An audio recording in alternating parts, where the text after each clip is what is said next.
नमस्कार साथियों, स्वागत है आपका अपने चैनल नितेश पांडे में। नमस्कार साथियों, मैं अभिषेक आपका स्वागत करता हूं आपके अपने चैनल नितेश पांडे में। साथियों, आज जैसा कि आपको अवगत है कि जंग यूपी टेटन सीटेट में 11 नंबर की क्लास है। अभी तक आपने 10 कक्षाएँ देखी हुई हैं, जिसमें मैंने आपको संख्या पद्धति से लगा के LCM SCF ये सब पढ़ाया हुआ है। अगर आप उन वीडियोज़ को नहीं देखे हैं अभी तक तो उनको पहले देखिए, उसके बाद ये वीडियो देखिए। परसेंटेज के भी 2 पार्ट हो गए हैं।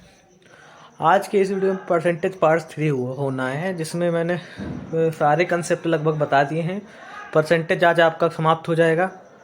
आगे आने वाली कक्षाओं में मैं आपको प्रैक्टिस सेट हल करवाऊंगा, जिसमें प्रीवियस ईयर के जितने भी क्वेश्चन हैं प्रैक्टिस सेट के माध्यम से आपको आपके तक पहुंचाई जाएंगी। तो आशा करता हूं आपको ये वीडियो अच्छी लगेगी तो प्लीज़ एक लाइक कर दीजिएगा, अपने अन्य साथियों के साथ शेयर कीजिएगा, हमारे चैनल को सब्सक्राइब कीजिएगा।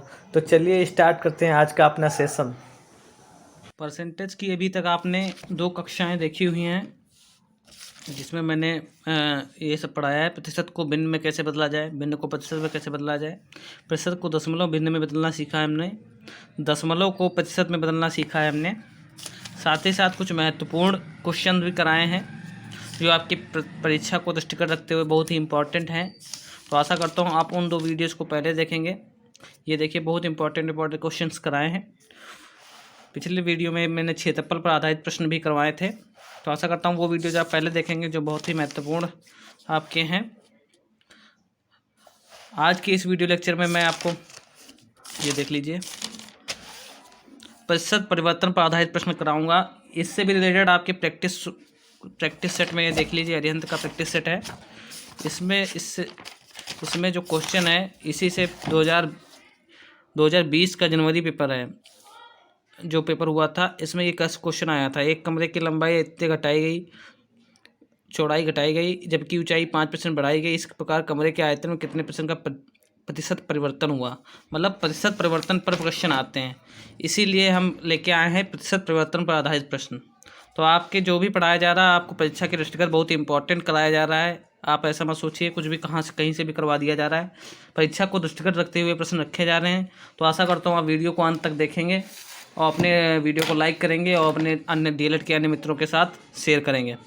तो चलिए स्टार्ट करते हैं आज का सेशन। पहला क्वेश्चन कुछ इस प्रकार है, एक आयत की लंबाई को 20% बढ़ा दिया गया है तथा इसकी चौड़ाई को कितने प्रतिशत कम कर दिया जाए तो इसके क्षेत्रफल में 5% की वृद्धि हो। तो इस तरह के प्रश्न में करने के लिए हम सबसे पहले प्रतिशत परिवर्तन निकालते हैं। प्रतिशत परिवर्तन क्या होता है? अंतिम मान माइनस प्रारंभिक मान अपॉन में प्रारंभिक मान को लिखते हैं और गुणे में 100। ठीक है, अब देखिए अंतिम मान कैसे निकलेगा। कह रहा है एक आयत की लंबाई को 20% बढ़ा दिया गया, तो ये प्रारंभिक मान है, तो बढ़ा दिया गया तो ये 120 प्रारंभिक मान हो जाएगा। और अंतिम मान क्या है कि प्रतिशत परिवर्तन पूछ रहा है कि कितने की चौड़ाई को कितने प्रतिशत कम कर दिया जाए। तो प्रतिशत परिवर्तन पूछ रहा है, तो उसके क्षेत्रफल में 5% की वृद्धि हो। तो अंतिम मान क्या हो जाएगा? 100 तो होता ही है, फिर 5% की वृद्धि हो रही, तो 105 जो है अंतिम मान हो जाएगा। और प्रारंभिक मान कितना है? 20% बढ़ा दिया गया, तो ये कितना हो जाएगा? 120 अपॉन में प्रारंभिक मान कितना है? 120 गुणे 100। डायरेक्ट ट्रिक से क्वेश्चन सॉल्व कीजिए, आराम से आंसर आ जाएगा। तो कितना आ जाएगा? 120 से 105 जाएगा तो कितना हो जाएगा? -15 आएगा बटा 120 गुणे 100। ठीक, अब काट दीजिए भाई, 0 से 0 कट गया। हाँ, 3 से काटिए, 3 चक्कू 12, 3 पच्चे 15, 5/4 -5/4। इसको सॉल्व करेंगे, 4 से भाग देंगे 5 को, 4 एकम 4, 1 बचा, 0 लगाएंगे, दशमलव लगाएंगे, 4 दूनी 8, 2 बचा, 0 लगाएंगे, 4 पंचे 20, यानी कितना? ठीक है, कितना आ गया? 1.25 -1.25। यहाँ पे 100 था, हमने एक ही 0 बढ़ाया था, तो ये 1 हो जाएगा, यानी इंटू 10 -1.2 इंटू 10, यानी माइनस का 12.5%। यानी क्या हो जाएगा? प्रतिशत परिवर्तन क्या होगा? 12.5% की कमी करना पड़ेगा। माइनस है तो कमी, प्लस होता तो वृद्धि। ठीक, तो आंसर क्या आ जाएगा? एक आयत की लंबाई को 20% बढ़ा दिया गया, तो इसकी चौड़ाई को कितने प्रतिशत कम कर दिया जाए? तो कितने परसेंट कम किया जाएगा? 12.5% को कम किया जाएगा, तो उसके क्षेत्रफल में 5% की वृद्धि होगी। इन तरह के प्रश्नों को ऐसे हल किया जाता है, ठीक है। ऐसे अगला क्वेश्चन देखेंगे, सेम इसी की तरह आपकी प्रैक्टिस खूब करा दी जाएगी, जिसमें आपको कोई दिक्कत ना हो। अगला क्वेश्चन कुछ इस प्रकार है, किसी विद्यालय के प्रबंधक के छात्रों को फीस में 25% की वृद्धि हो गई, तो 125 क्या हो गई? प्रारंभिक वृद्धि। प्रारंभिक मान, प्रवेश लेने वाले छात्रों की संख्या में कितने परसेंट की वृद्धि की जाए जिससे उसकी आय में 50% की वृद्धि हो? तो प्रतिशत परिवर्तन क्या आ जाएगा? यानी 100 अंतिम मान माइनस प्रारंभिक। अंतिम मान क्या हो जाएगा? 100 में 50 जोड़ेंगे तो 150 अंतिम मान हो जाएगा, और प्रारंभिक मान कितना हो जाएगा? 125 हो जाएगा, अपॉन में प्रारंभिक मान 125 गुणे 100। 150 में से 125 जाएगा तो कितना आ जाएगा? 25/125 गुणे 100। 25 से कम 25, 25 पंच 125, 5 एकम 5, 5 दूनी 10, यानी 20% की प्लस में आया तो वृद्धि आ जाएगी। 20% की वृद्धि की जाए, कितनी? 20% आंसर, ठीक है। डायरेक्ट आंसर कीजिए, आपको कोई दिक्कत नहीं होगी। अगला प्रश्न देखते हैं, पेट्रोल की कीमत में 40% की वृद्धि होने से एक व्यक्ति पेट्रोल पर खर्च होने वाले को केवल 5% बढ़ाना चाहता है, पहले की तुलना में वह कितने प्रतिशत पेट्रोल कम करेगा? तो इस प्रश्न को ऊपर देखेंगे, इसके जस्ट ऊपर तो जो है प्रतिशत परिवर्तन पूछ रहा है, 40% वृद्धि, यानी ये प्रारंभिक मान हो गया, ठीक। और वो कह रहा है एक व्यक्ति पेट्रोल पर होने वाला खर्च केवल 5% बढ़ाना चाहता है, यानी अंतिम मान क्या हो जाएगा? 105, और प्रारंभिक मान 140, अपॉन में प्रारंभिक मान 140 गुणे 100, ये इसका ऐसे निकल आएगा, यानी -35% बता 140 गुणे 100। इसको सॉल्व करेंगे, करिए सॉल्व। 0 से 0 कट गया, कितना आएगा? अब इसको काटें, 2 से काटते हैं, 2 सती 14, 2 पंचे 10, 7 एकम 7, 7 5 35, यानी कितना? 25%, कितना? माइनस का 25%, यानी 25% की कमी होना चाहिए, कितना? 25% की कमी, ये आंसर हो गया, ठीक। चलते हैं अगले प्रश्न पे। नए, अब अगला कंसेप्ट देखते हैं, नए मूल्य और पुराने मूल्य पर आधारित प्रश्न जो हैं इन प्रश्नों को देखते हैं। बहुत ही इंपॉर्टेंट है, हर एक चीज़ कराई जा रही है आपको, तो आशा करता हूँ आपको समझ में आ रहा है सब। अगला क्वेश्चन कुछ इस प्रकार है, चावल के मूल्य में 10% वृद्धि होने से एक व्यक्ति 440 रुपये में पहले से 2 kg चावल कम खरीद पाता है। चावल का नया मूल्य और पुराना मूल्य, बहुत इंपॉर्टेंट क्वेश्चन है, ऐसे प्रश्न आपके देखे जाते हैं। चावल के मूल्य में 10% की वृद्धि होने से एक व्यक्ति 440 में पहले से 2 kg कम पाता है, ठीक। तो नए चावल का नया मूल्य और पुराना मूल्य ज्ञात कीजिए। तो इस तरह के प्रश्न करने के लिए एक तो हम पहले मान लेंगे भाई, माना चावल का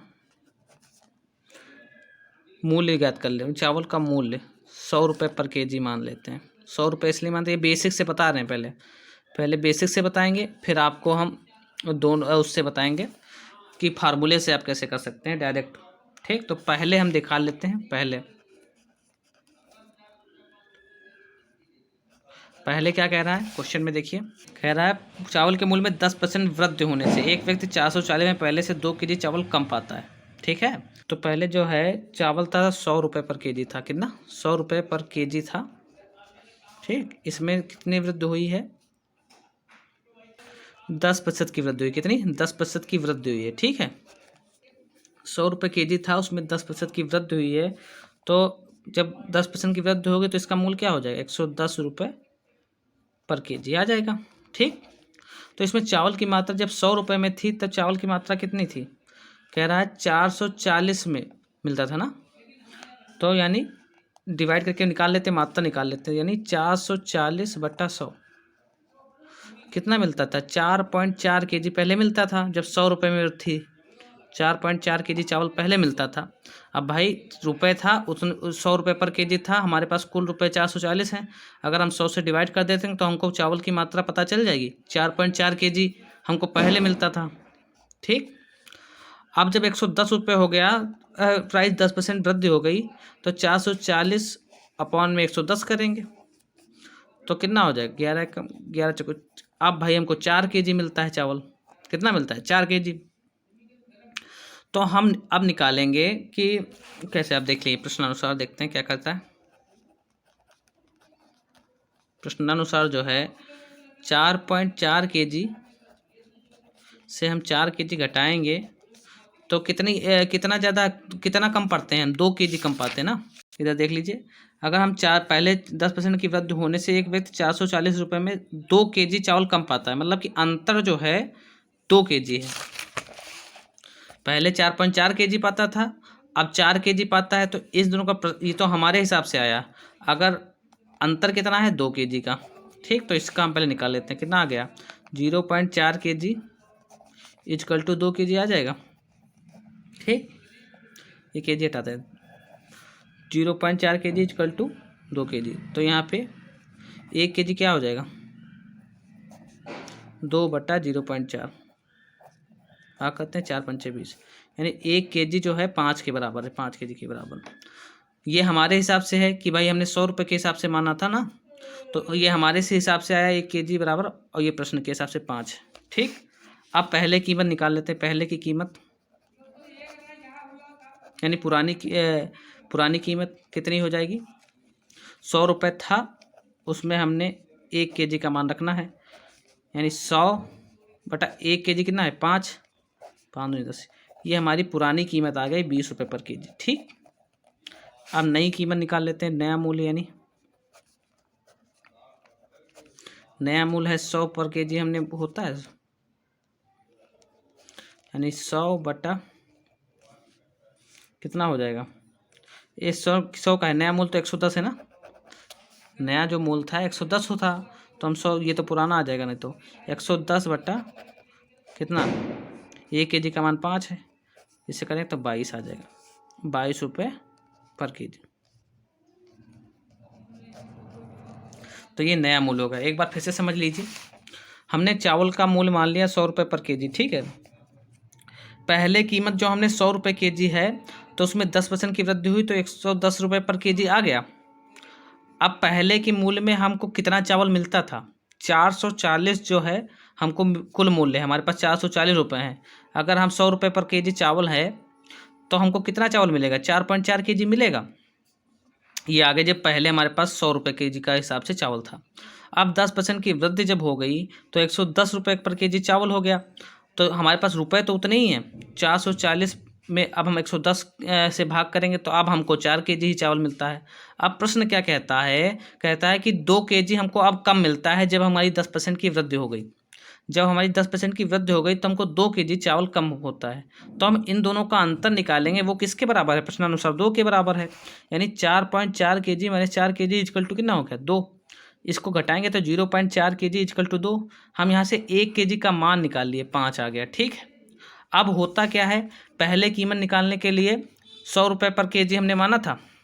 चावल की मूल्य कितना था? 100 रुपये पर kg। ये पहले की कीमत है। बाद की कीमत क्या हो जाएगी? बाद का मूल्य 110 था तो 110/kg हो जाएगा। ठीक, तो पहले कीमत 100 रुपये पर kg था, 100, और 1 kg का मान हमने 5 निकाला है क्योंकि प्रश्न के हिसाब से 5 आया।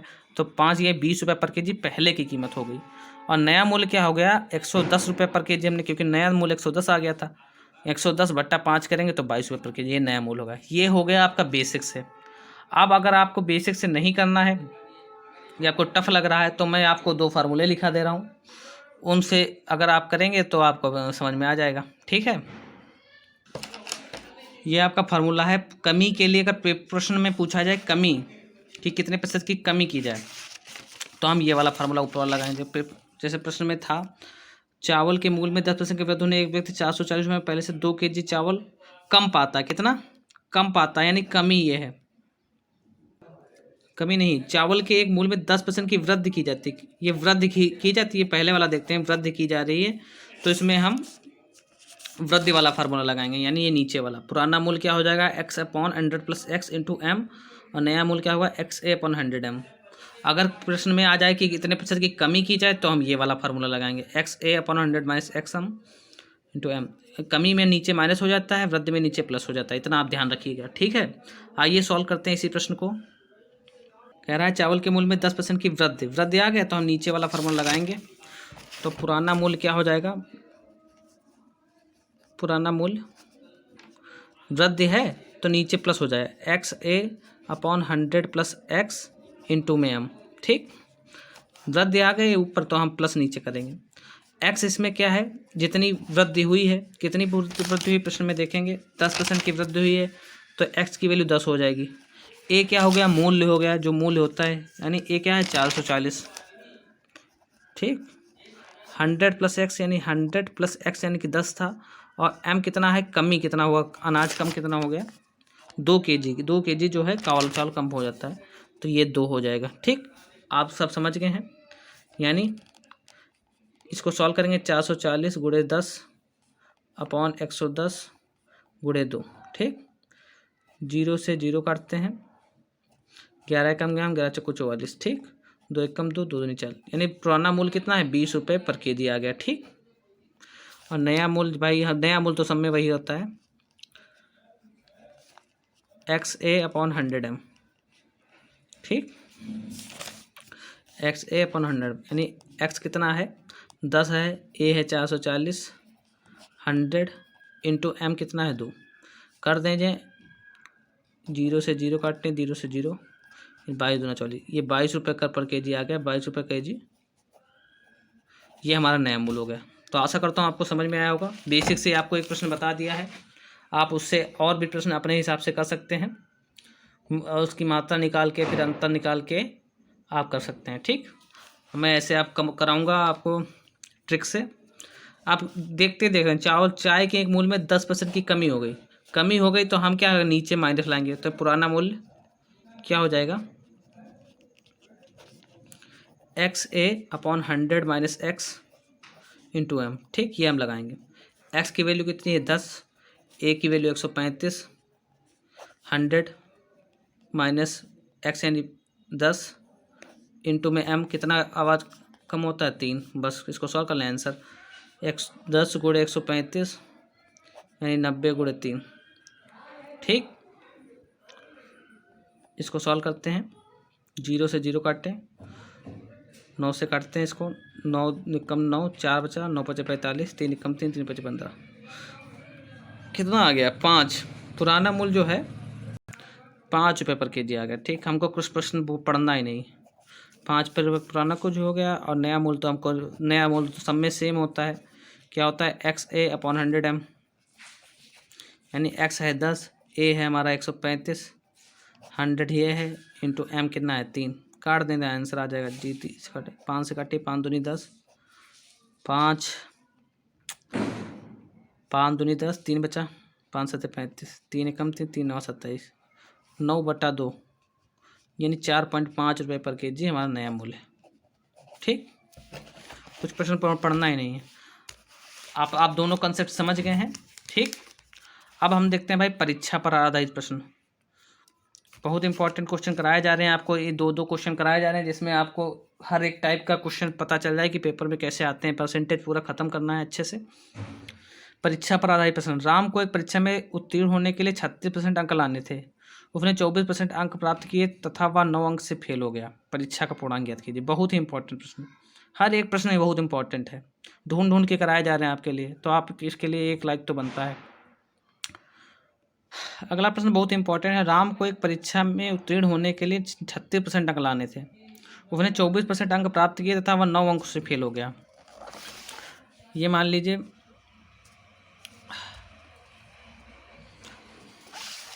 क्या कह रहा है, राम को एक परीक्षा में उत्तीर्ण होने के 36% अंक लाने थे, यानी उत्तीर्ण अंक जो है 36% अंक लाने थे। अब लाया भाई वो कितना, वो लाया है 24%, 24% अंक लाया है और 9 अंकों से फेल हो गया, 9 अंक से फेल हो गया। ठीक, फेल। ठीक,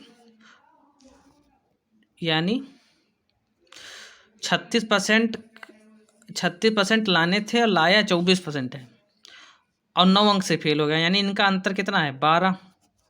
6 में से 4 गया 2, 3 में से 2 गया 1, 12% जो है 12% से फेल हुआ। कितने, 12% से फेल हुआ और 9 अंक से फेल हो गया, तो यानी 12% की वैल्यू क्या हो गई, 12% की वैल्यू जो है 9 हो गई।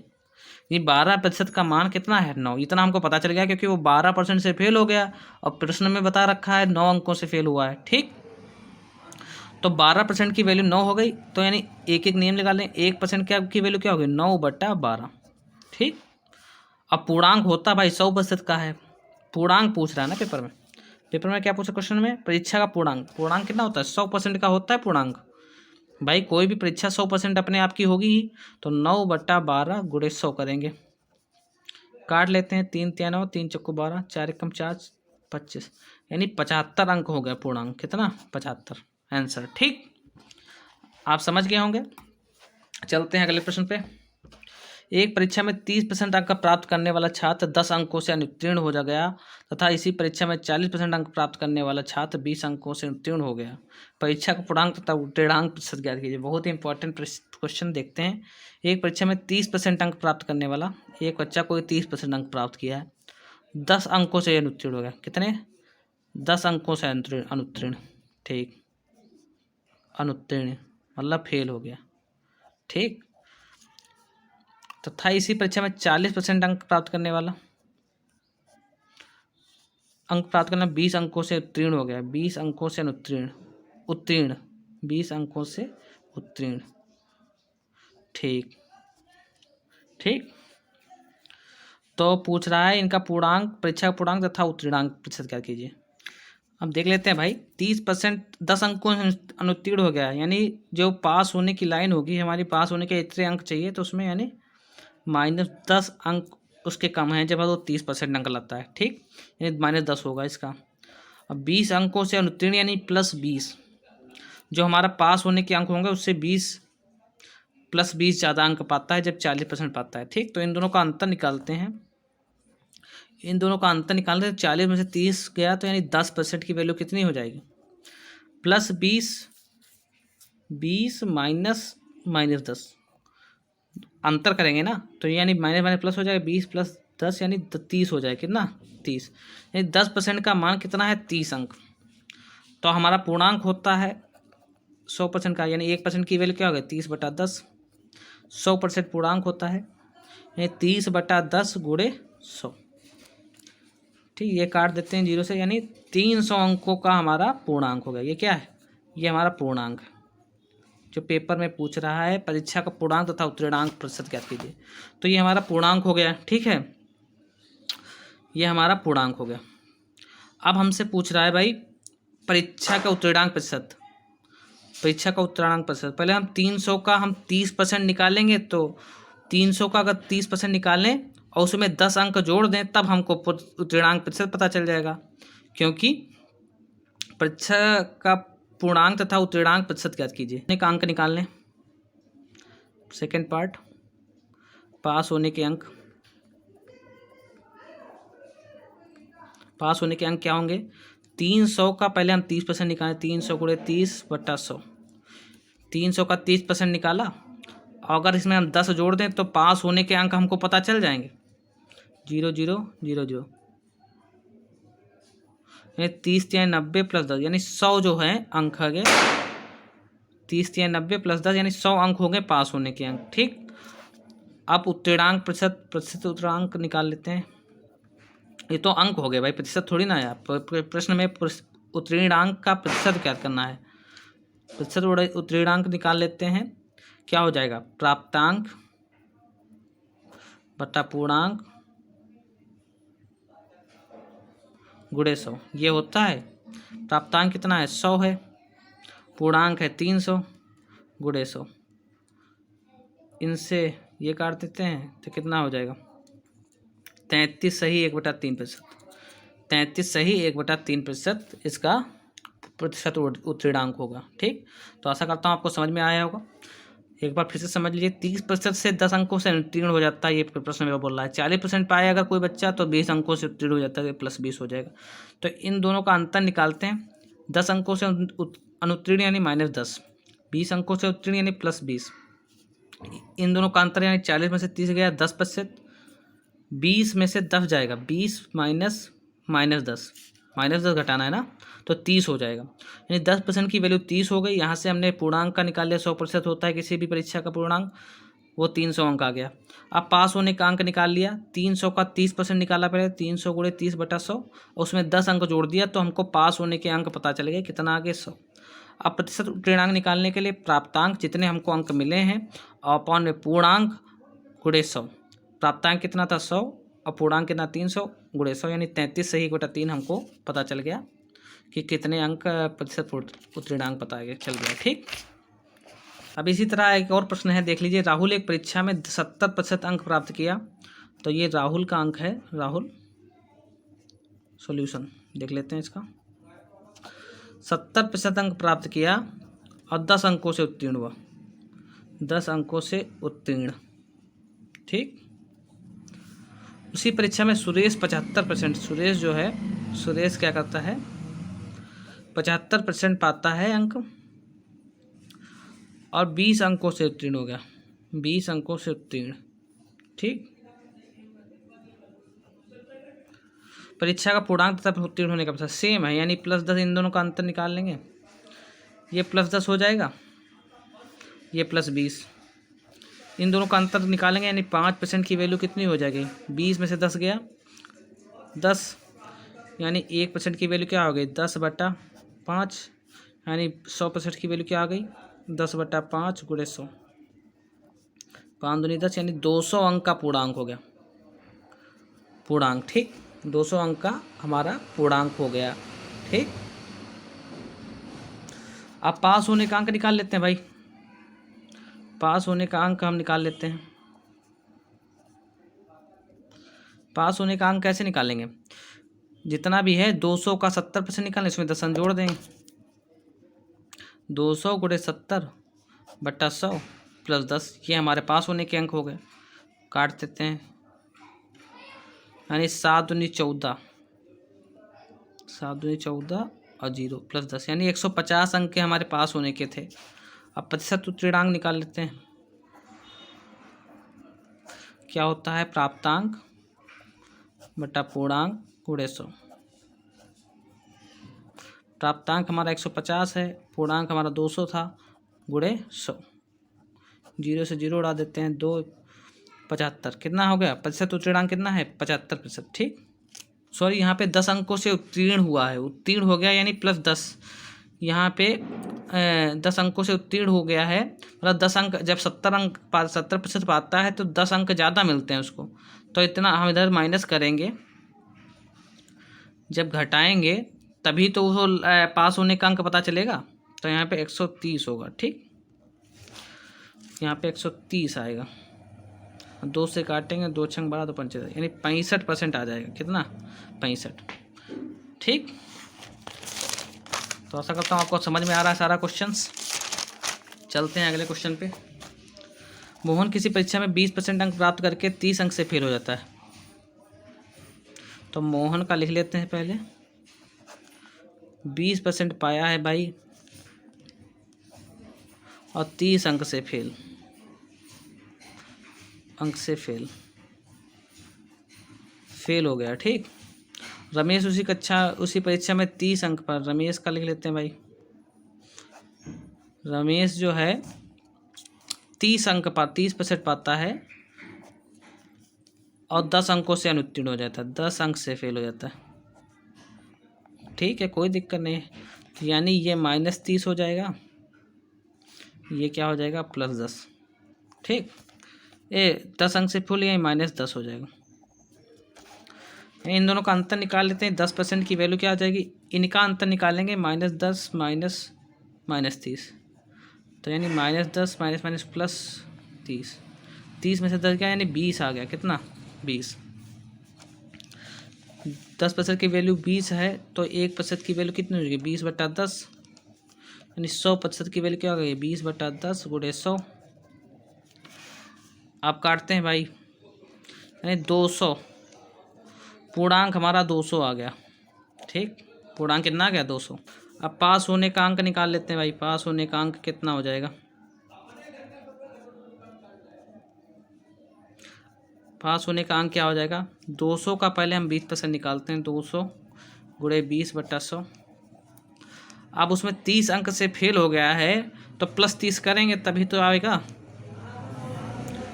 जीरो से जीरो उड़ा दें तो 20 दूना 40, 20 दूना 40 प्लस 30 यानी 70 जो है पास होने का अंक है। आप प्रतिशत उत्तीर्णांक निकाल लेते हैं कि उत्तीर्ण होने का प्रतिशत कितना है, यानी 70 बट्टा पूर्णांक कितना है 200 गुणे 100। ये जीरो से जीरो उड़ा देंगे। अब निकाल लेंगे इसको,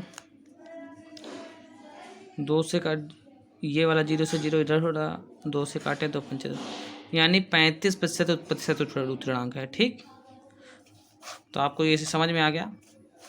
सारे क्वेश्चन बहुत ही महत्वपूर्ण हैं, अच्छे तरीके से कराए जा रहे हैं, एक ही कंसेप्ट से सारे क्वेश्चन कराए दे रहे हैं, कोई दिक्कत नहीं, प्रैक्टिस खूब करवा दूंगा। ठीक, अब अगला देखिए, किसी परीक्षा में 70% विद्यार्थी अंग्रेजी तथा 65% विद्यार्थी गणित में पास हुए तथा 27% विद्यार्थी दोनों विषयों में फेल हुए तो पास होने वाले छात्रों का प्रतिशत। बहुत ही इंपॉर्टेंट प्रश्न, पेपर में हर तरह से पूछे जाते हैं प्रश्न, कोई दिक्कत नहीं। कह रहा है किसी परीक्षा में 70% अंग्रेजी में, यानी अंग्रेजी का लिख लेते हैं पहले, 70% पास, 70% पास। ठीक, तो 65% विद्यार्थी गणित में 65% पास। ठीक, तथा 27% विद्यार्थी दोनों में फेल, यानी बोथ, दोनों में फेल, 10%, 27% दोनों फेल हुए हैं। ठीक, तो पास होने वाले छात्रों का प्रतिशत ज्ञात कीजिए। तो अंग्रेजी में जो है 70% पास हैं, गणित में 65% पास हैं, तो इसको ये भाई फेल में बता दिया इसको, तो इसको भी पास में निकालो ना। 27% दोनों में फेल हैं, इसका मतलब 100 माइनस 27, ये दोनों में पास हो गए हैं। भाई 27% फेल हैं, तो इसका मतलब जो शेष बचे हैं 100% कुल होता है, इसमें 27 घटाएंगे तो हमको दोनों में पास पता चल जाएंगे, यानी 10 में 7 गया 3, 9 में से 2 के साथ 73% जो हैं दोनों में पास हैं। ठीक, अब हमको सब पास में मिल गया, ये भी पास में, ये भी पास में, ये भी पास में। अब हम आराम से निकाल के दोनों में अब पास निकाल लेते हैं। अब देख लीजिए, अब इसको इसकी तरह से समझ लीजिए, अंग्रेजी में जो है 70%, अंग्रेजी में 70% पास हैं, ये भी पास। और ये देखिए गणित में 65% पास हैं, और ये 10%, 27% जो हैं, 73% दोनों में पास हैं। 73 ऐसे हमने रब बनाया, 73% दोनों में पास, दोनों में। तो हमको कुल पास कितने आ गए, कुल पास विद्यार्थी जो होंगे, दोनों को जोड़ते हैं पहले, 70% प्लस 65%।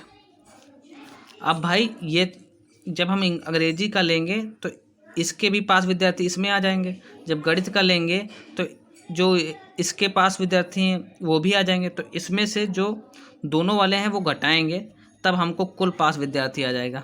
ठीक, 70 प्लस 65 कितना हो जाएगा, 5, 7, 6, 13 माइनस 73, 15 में से 5 में 3 गया 2, 13 में 7 गया 6, 62% विद्यार्थी हैं जो दोनों विषयों में पास हैं। ठीक, फिर से समझ लीजिए, अंग्रेजी में 70% पास हुए, गणित में 65% पास हुए, और 27% बोल रहा है दोनों में फेल हो गए हैं।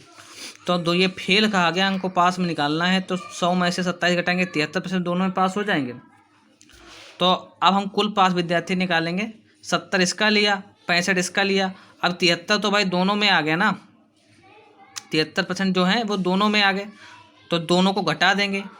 ये एक बार पूरा ले लिया 70, ये एक बार दूसरा ले लिया पास का, ये भी ले लिया। अब ये जो 2 बार आ गया तो उसको एक बार घटा देंगे, -73, यानी 135 में से 73 घटाएंगे तो कितना हो जाएगा, 62% जो हैं कुल पास विद्यार्थी आ जाएंगे। ठीक, चलते हैं अगले प्रश्न पे। अगला प्रश्न कुछ इस प्रकार है, एक परीक्षा में 70% छात्र गणित में तथा 80% छात्र अंग्रेजी में पास हुए, यानी दोनों लिख लेते हैं, मैथ्स 70% पास। ठीक, अंग्रेजी छात्र तथा 80% छात्र अंग्रेजी में, यानी इंग्लिश में 80% पास। ये दोनों में से 15% छात्र फेल हुए, बोथ 15% फेल हुए हैं। तो फेल हुए हमको सब पास में दे रखे हैं, इसको भी उसमें बना लें, यानी 100 - 15 यानी 85% दोनों में पास। ठीक, और फेल छात्रों की संख्या 700 है, तो परीक्षा में कुल छात्रों की संख्या ज्ञात कीजिए। फेल छात्रों की संख्या दे रखी है, अच्छा इसको नहीं निकालना था, और फेल छात्रों की संख्या 700 है, यानी 15 कुल जो फेल हुए हैं उनकी संख्या कितनी है, 700। तो परीक्षा में कुल छात्रों की संख्या ज्ञात कीजिए। आइए देखते हैं कैसे करेंगे। भाई फेल छात्रों की संख्या हमको प्रश्न के अनुसार चलना होता है। प्रश्न में बोला है फेल छात्रों की संख्या 700 है, तो 70% मैथ में पास है, यानी 30% फेल होंगे, और इसमें 80% पास है, यानी 20% फेल होंगे। तो हम कुल इसको करते हैं, कुल फेल छात्र निकाल लेते हैं। पहले कितने हैं कुल फेल छात्र, 30 + 20 और में से 15 घटाएंगे तो हमको पता चल जाएगा फेल कितने हैं। 30 भी 50 में से 15 घटा दें, कितना बचा 35 35% हो गया। 35% जो हैं कुल फेल छात्र हैं। अब उनकी संख्या कितना दे रखा 700, यानी 35% का मान कितना है 700। इससे निकाल लें 35 से कम 35 दूना 70, यानी 1% = 20, और कुल छात्र यानी 100% होगा। 100% क्या है 20 × 100, यानी 2000 कुल छात्र होंगे। कितने 2000 कुल छात्र।